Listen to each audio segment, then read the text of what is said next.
Welcome to the Slop Temple. We pray this video helps. You start now by getting to the display and power controls. Make sure the PC is plugged in. Some brightness options hide on battery. Once ready, open Control Panel, choose Hardware and Sound, then Power Options. This moves you straight to the plan that can change brightness. If you prefer a shortcut, press Windows, type Mobility Center, and open it.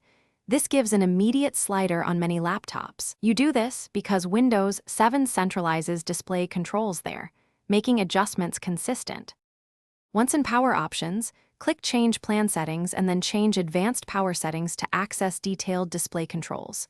You will expand the display node and set the exact brightness percentage for on battery and plugged in. This ensures predictable behavior. Make sure adaptive brightness is set as you want. Disable it if automatic dimming frustrates you. If visual quality still seems off, open the Intel, NVIDIA, or AMD control panel. These drivers expose additional sliders and color profiles. Finish by saving the plan and testing. Unplug the charger to confirm battery and AC brightness behave as set, then plug back in to verify. You can create a desktop shortcut to Power Options for fast access later. This saves time.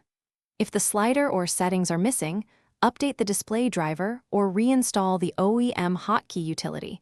Many laptops use keyboard toggles to change brightness. If nothing changes, try Device Manager. Update the monitor and graphics adapter drivers, then reboot. This resolves most issues. Thanks for watching. Consider subscribing if we helped you.